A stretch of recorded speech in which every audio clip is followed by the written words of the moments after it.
രജൌരി പൂഞ്ച് മേഖലകളിൽ നിന്നും ആളുകൾ സുരക്ഷിത സ്ഥാനങ്ങളിലേക്ക് മാറുകയാണ്. കഴിഞ്ഞ രാത്രി ഉണ്ടായ പാക് ഷെല്ലാക്രമണം വലിയ ആശങ്കയാണ് ജനങ്ങളിൽ ഉണ്ടാക്കിയത്. 10 വർഷമായി ജമ്മുവിൽ താമസിക്കുന്നവർ വരെ സുരക്ഷിത സ്ഥലങ്ങൾ തേടുകയാണ്. രജൌരിയിൽ നിന്നും നൂബിൾ മാരിക്കാരന്റെ റിപ്പോർട്ട് കാണാം. രജൌരി പൂഞ്ച് അടക്കമുള്ള ജമ്മു കാശ്മീരിന്റെ പ്രധാന ഭാഗങ്ങളിൽ കഴിഞ്ഞ രാത്രി ഉണ്ടായ ഷെല്ലാക്രമണം വലിയ തരത്തിൽ ആശങ്കകൾ ഉണ്ടാക്കിയിരിക്കുന്നു എന്നാണ് യാഥാർത്ഥ്യം. ആളുകൾക്ക് പലർക്കും ഇവിടെ നിൽക്കാൻ കഴിയുന്ന സാഹചര്യം ഉണ്ടായിരിക്കുന്നു. പലരും സ്വന്തം നാടുകളിലേക്കടക്കം മടങ്ങുന്ന കാഴ്ചയാണ് എന്താണെങ്കിലും കാണാൻ കഴിയുന്നത്. വലിയ തരത്തിൽ വലിയ പ്രതിസന്ധി എല്ലായിടത്തും അത് ഉണ്ടാക്കിയിരിക്കുന്നു എന്ന് വേണം നമുക്ക് എടുത്തു പറയാൻ. കാരണം വലിയ ആശങ്കകൾ നമുക്ക് ദൃശ്യങ്ങൾ കാണാൻ കഴിയും. ആളുകളൊക്കെ ഇവിടം വിട്ട് പോകുന്ന കാഴ്ചയാണ്. ഇവരൊക്കെ മറ്റേതോ ഗ്രാമങ്ങളിൽ നിന്ന് ഇവിടെ ജോലിക്ക് വേണ്ടി എത്തിയവരും അതോടൊപ്പം മറ്റ് തൊഴിൽ തേടി വന്നവരും ഒക്കെയാണ്. അതോടൊപ്പം തന്നെ ചില ആളുകൾ രജൌരി തന്നെ ഉള്ളവരാണ്. അവരൊക്കെ മറ്റ് സുരക്ഷിത സ്ഥാനങ്ങൾ തേടി പോകുന്നു. എന്താണെങ്കിലും ഒരു കാഴ്ചയായി ഇപ്പോൾ രജൌരിയിൽ മാറിയിരിക്കുന്നു. അത്തരത്തിൽ നമുക്കൊരു ബസ് കാണാൻ കഴിയും. ബസ്സിലൊക്കെ നിറച്ചും ആളുകളാണ് ഉള്ളത്. ഇവരെങ്ങോട്ട് പോവുകയാണ് എന്ന കാര്യങ്ങൾ നമുക്ക് ചോദിക്കേണ്ടതുണ്ട്. ആ ബ്ലോക്ക് ഇധർ സേ जी जी वापस जाता है? वापस जाता है।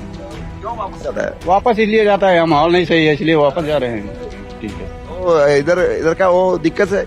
जी जी जी दिक्कत ही है। अब क्या नाम गोले बारूद चल रहे हैं इधर, झूठा यहाँ पर क्या नाम फंस जाएंगे हम लोग, कहीं गिर जाएगा तो।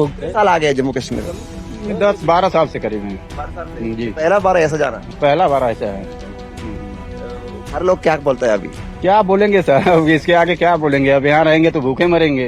हम लोग यहाँ के पहाड़ी बंदे हैं, क्या कर सकते हैं इधर रुक के। वो कॉल करता है क्योंकि इतना परेशान सिचुएशन है ना इधर कुछ नहीं है। इधर का रहना कोई मुश्किल है। इधर रहना ही ठीक नहीं है। माहौल गड़बड़ है, कब क्या हो जाएगा क्या जानता है। कितने लोग हैं? हम लोग हैं, काफी लोग हैं।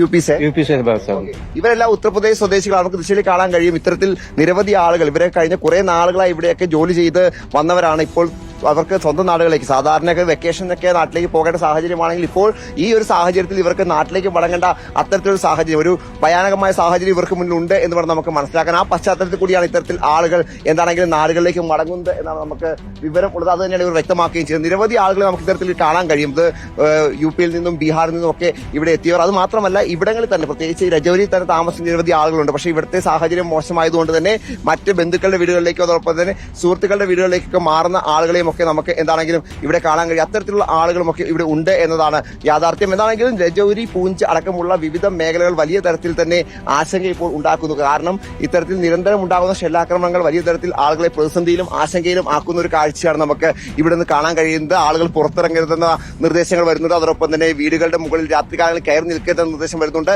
അതോടൊപ്പം തന്നെ മറ്റ് കിംവദന്തികളിലൊന്നും പ്രചരിപ്പിക്കുക, അത്തരത്തിൽ അതിലൊന്നും വീഴരുതെന്ന നിർദ്ദേശങ്ങൾ വരുന്നുണ്ട്. എന്താണെങ്കിലും വലിയ തരത്തിൽ ആശങ്ക എല്ലായിടത്തും ഉണ്ട്. ആളുകൾക്കും ആ ആശങ്കയുണ്ട്. ആ ആശങ്കയാണ് ആളുകളെ പലരെയും ഇവിടുന്ന് പലായനം ചെയ്യാൻ പ്രേരിപ്പിക്കുന്നത് എന്ന് വേണം നമുക്ക് മനസ്സിലാക്കാൻ. എന്താണെങ്കിലും യുദ്ധം ഇത്തരത്തിലുള്ള അതല്ലെങ്കിൽ ഏറ്റുമുട്ടലുകൾ ഇത്തരത്തിലുള്ള പല കാഴ്ചകളും നമുക്ക് ഇവിടെ കാണിച്ചു തരുന്നു എന്ന് കൂടി നമ്മൾ എടുത്തു പറയണം. വീഡിയോ സന്തു പെരാമ്പ്രയ്ക്കൊപ്പം reporter Noble Marikkaran, in reporter, Rajouri.